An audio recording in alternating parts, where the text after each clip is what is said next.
오늘 우리에게 주시는 하나님의 말씀은 창세기 35장 23절에서 36장 8절까지의 말씀입니다. 구약성경 54쪽에 있습니다. 창세기 35장 23절에서 36장 8절까지의 말씀을 한 목소리로 함께 읽도록 하겠습니다. 읽겠습니다.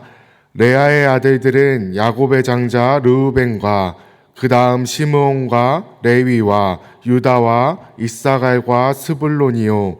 라헬의 아들들은 요셉과 베냐민이며 라헬의 여종 비라의 아들들은 단과 납달리요. 레아의 여종 실바의 아들들은 갓과 아셀이니 이들은 야곱의 아들들이요 밧단 아람에서 그에게 낳은 자더라. 야곱이 기럇 아르바의 마므레로 가서 그의 아버지 이삭에게 이르렀으니 기럇 아르바는 곧 아브라함과 이삭이 거류하던 헤브론이더라. 이삭의 나이가 180세라. 이삭이 나이가 많아 늙어 기운이 다함에 죽어 자기 열조에게로 돌아가니 그의 아들 에서와 야곱이 그를 장사하였더라. 에서 곧 에돔의 족보는 이러하니라. 에서가 가나안 여인 중 헷 족속 엘론의 딸 아다와 히위 족속 시브온의 딸인 아나의 딸 오홀리바마를 자기 아내로 맞이하고 또 이스마엘의 딸 느바요의 누이 바스맛을 맞이하였더니 아다는 엘리바스를 에서에게 낳았고 바스맛은 르우엘을 낳았고 오홀리바마는 여우스와 얄람과 고라를 낳았으니 이들은 에서의 아들들이요 가나안 땅에서 그에게 태어난 자들이더라. 에서가 자기 아내들과 자기 자녀들과 자기 집의 모든 사람과 자기의 가축과 자기의 모든 짐승과 자기가 가나안 땅에서 모은 모든 재물을 이끌고 그의 동생 야곱을 떠나 다른 곳으로 갔으니 두 사람의 소유가 풍부하여 함께 거주할 수 없음이러라. 그들이 거주하는 땅이 그들의 가축으로 말미암아 그들을 용납할 수 없었더라. 이에 에서 곧 에돔이 세일산에 거주하니라. 아멘. 오늘도 새벽 예배 자리에 나오신 성도님들을 진심으로 환영하고 축복합니다. 오늘은 지워지지 않고 새겨진 은혜라는 제목으로 말씀을 나누려고 합니다. 오늘 말씀 가운데 하나님의 음성이 들려지는 은혜가 있길 간절히 소망합니다. 오늘 함께 읽은 본문은 이삭의 죽음을 기준으로 앞뒤로 야곱의 12 아들의 명단과 에서의 족보가 기록되어 있습니다. 오늘은 그 중에서도 23절에서 26절에 기록되어 있는 야곱의 아들들의 명단을 가지고 말씀을 살펴보도록 하겠습니다. 우리는 인생을 살아가며 참 많은 명단들을 마주합니다. 한 사람의 시험에 합격자 명단을 마주하기도 하고 직장에서의 승진 대상자 명단을 마주하기도 합니다. 또 교회를 예로 들면 항존직 픽택자 명단을 말할 수도 있겠습니다. 이처럼 보통 명단이라는 것은 그 사람의 성취나 자격을 증명할 때 쓰입니다. 그래서 우리는 이 명단에 내 이름이 올라가면 뿌듯함을 느끼기도 하지만 때로는 그 명단이 주는 압박감을 느끼기도 합니다. 이러한 관점으로 볼 때 23절에서 26절까지 기록되어 있는 야곱의 아들들의 명단도 결코 가볍게 넘어갈 수 있는 이야기는 아닙니다. 이 본문 가운데 어떠한 하나님의 은혜가 있는지 함께 살펴보겠습니다. 오늘 본문 말씀은 아니지만 바로 앞에 기록되어 있는 22절 말씀을 제가 한번 읽겠습니다. 이스라엘이 그 땅에 거주할 때에 르우벤이 가서 그 아버지의 첩 비라와 동침함에 이스라엘이 이를 들었더라. 아멘. 22절에서 첫째 아들인 르우벤이 자신의 아버지 야곱의 첩인 비라와 동침했다라고 기록되어 있습니다. 그럼 상식적으로 생각해 봤을 때 이어지는 23절에는 어떤 내용이 기록되어야 하겠습니까? 야곱의 집안이 어떻게 풍비박산났는지, 아브라함 때부터 시작된 하나님의 약속이 야곱의 장자 르우벤 때문에 어떻게 깨어지게 됐는지가 기록돼야 하는 것 아니겠습니까? 그런데 22절 바로 다음에 나오는 23절에 무엇이 기록되어 있습니까? 르우벤을 포함한 야곱의 아들들의 이름이 기록되어 있습니다. 이것은 단순히 야곱의 아들들의 이름을 기록해 놓았다는 의미를 넘어서 아브라함과 이삭과 야곱을 향한 그 하나님의 약속, 더 나아가 이스라엘과 이 땅을 향한 하나님의 구속사가 끊어지지 않았다는 선언이 담겨 있는 것입니다. 찢어버리고 끊어버릴 수 있으셨음에도 불구하고 그렇게 하지 않으셨고 그렇게 하지 않겠다는 하나님의 선언을 담고 있는 것입니다. 적어도 르우벤의 이름만이라도 지워버릴 수 있으셨음에도 불구하고 그렇게 하지 않으셨다라는 것입니다. 그런데 23절부터 26절까지 기록된 야곱의 아들들의 이름을 보면 비단 르우벤만 문제가 있었습니까? 아닙니다. 둘째와 셋째였던 시므온과 레위는 또 어떻습니까? 동생 디나의 일로 인해 복수심에 눈이 멀어 수많은 사람들을 죽인 살인자들이었습니다. 물론 여동생의 일로 인해 분노해서 그랬다고는 하지만 그것이 생명을 앗아가는 것에 있어서 정당성을 부여할 수는 없는 것입니다. 그리고 유다는 또 어떻습니까? 창세기 37장 26절과 27절을 제가 읽겠습니다. 유다가 자기 형제에게 이르되 우리가 우리 동생을 죽이고 그의 피를 덮어둔들 무엇이 유익할까? 자, 그를 이스마엘 사람들에게 팔고 그에게 우리 손을 대지 말자. 그는 우리의 동생이요 우리의 혈육이니라 하매 그의 형제들이 청종하였더라. 이 말씀은 유다가 야곱의 사랑을 독차지하는 요셉의 시기에서 자신의 동생 요셉을 애굽에 팔아넘기자라고 제안하는 내용입니다. 그렇게 유다도 자신의 동생을 시기하는 마음에 팔아넘기는 파렴치한 짓을 저지른 자였습니다.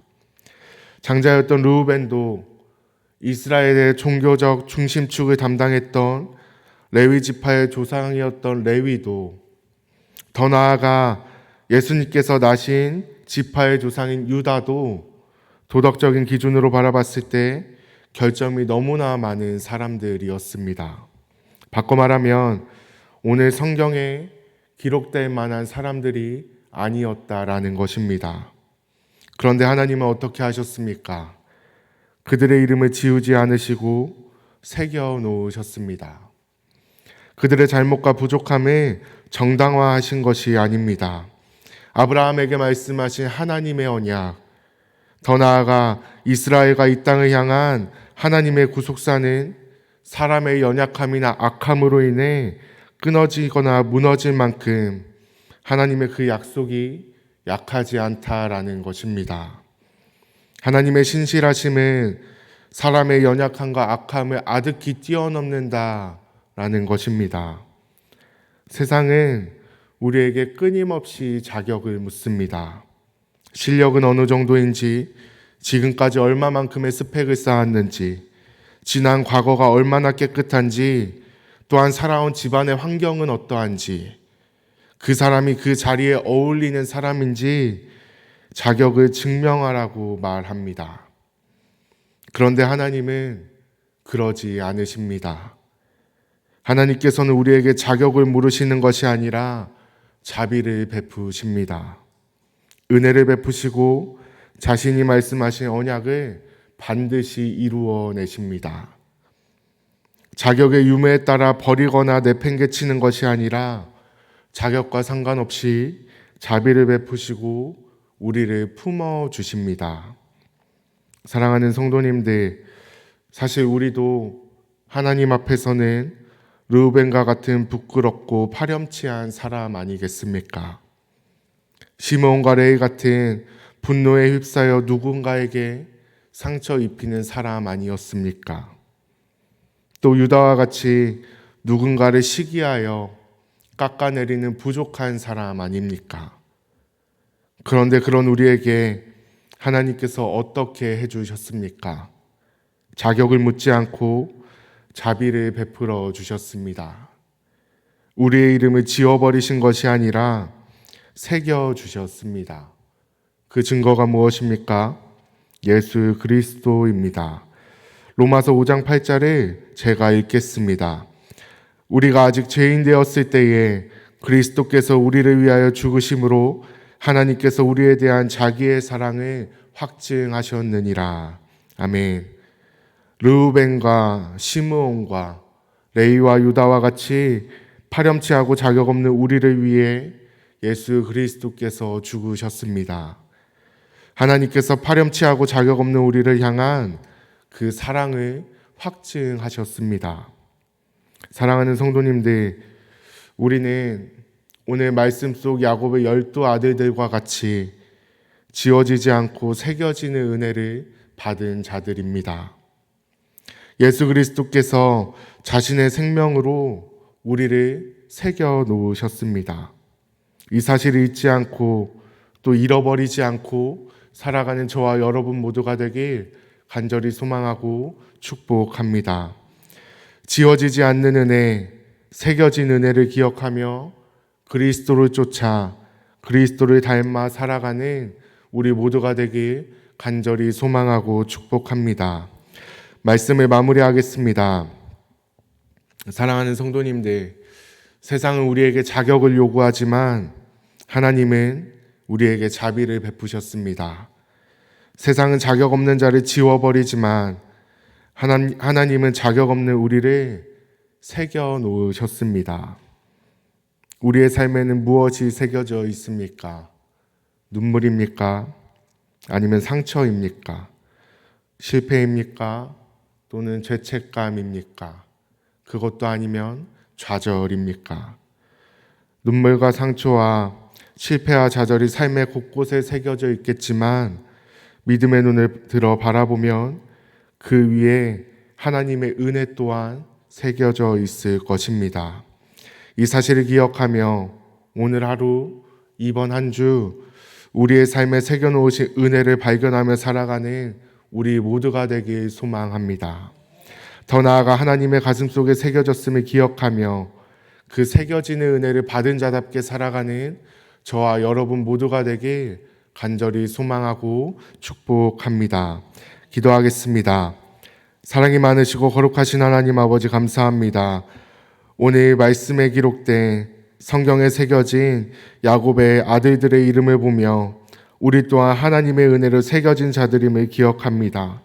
하나님, 우리가 자격이 있어 은혜를 받은 것이 아니라, 우리가 어떠한 능력이 있어 은혜를 받은 것이 아니라 전적으로 하나님께서 새겨주신 은혜임을 기억하며 살아가는 우리 모두가 될 수 있도록 인도하여 주시옵소서. 예수님의 이름으로 기도드립니다. 아멘. 다 함께 주님께서 가르쳐 주신 기도를 드리겠습니다. 하늘에 계신 우리 아버지, 아버지의 이름을 거룩하게 하시며 아버지의 나라가 오게 하시며 아버지의 뜻이 하늘에서와 같이 땅에서도 이루어지게 하소서. 오늘 우리에게 일용할 양식을 주시고 우리가 우리에게 잘못한 사람을 용서하여 준 것 같이 우리 죄를 용서하여 주시고 우리를 시험에 빠지지 않게 하시고 악에서 구하소서. 나라와 권능과 영광이 영원히 아버지의 것입니다. 아멘. 이 시간 함께 기도하길 원합니다. 첫 번째로 주신 말씀을 기억하며 기도합니다. 하나님 감사합니다. 지워지지 않는 새겨진 은혜를 받게 하시니 주님 감사합니다. 그 은혜를 기억하며 살아가게 하시고 그 은혜를 받은 자답게 살아가게 해달라고, 두 번째로 오늘도 성령으로 충만하게 하셔서 우리가 하나님 앞에 기도할 때 마땅히 기도할 바를 알게 하시고 그렇게 하나님의 뜻을 구하며 기도할 때 합력하여 선을 이루시는 하나님을 경험하는 복된 하루 되게 해달라고, 세 번째로 우리의 가정을 위해 기도합니다. 우리의 가정이 오직 하나님이 주인 되시는 가정 되게 하시고 사랑으로 서로를 용납하며 세상의 가치관이 아닌 오직 말씀을 기준으로 세워가는 복된 가정들 되게 해달라고, 네 번째로 우리의 이웃을 위해 기도합니다. 우리에게 맡겨진 이웃을 대할 때 하나님의 마음으로 대하게 하시고 이웃에게 한 번 더 참고 한 번 더 배려하며 하나님의 사랑을 흘려보내게 해달라고, 마지막으로 우리 교회에 속한 성도들을 위해 기도합니다. 하나님, 우리 성도들이 교회의 몸된 지체로서의 역할을 온전히 감당하게 하시고 오직 하나님의 예배함이 기쁨이 되고 교회에 오는 것이 즐거움이 되게 하옵소서라고 함께 기도하신 후에 각자의 기도 제목을 가지고 기도하시다가 삶의 자리로 돌아가도록 하겠습니다. 함께 기도하겠습니다. 사랑이 많으시고 거룩하신 하나님 아버지, 감사합니다. 오늘 말씀에 기록된 야곱의 12 아들들의 이름을 보며 사람에게 자격을 묻지 않고 자비를 베푸시는 그 하나님, 사람의 연약함과 악함을 뛰어넘어 하나님의 약속을 이루어가시는 그 신실하신 하나님을 다시 한번 보고 발견하게 하시니 감사합니다. 하나님, 오늘 말씀 속 야곱의 아들들처럼 우리 또한 지워지지 않고 새겨지는 은혜를 받은 자들임을 다시 한번 기억합니다. 우리에게 자격이 있어 은혜를 받은 것이 아니요, 우리에게 능력이 있어 은혜를 받은 것이 아니요, 전적으로 우리를 사랑하시는 하나님의 조건 없는 은혜였음을 다시 한번 기억하며 그 은혜를 받은 자답게 살아가게 하여 주시옵소서.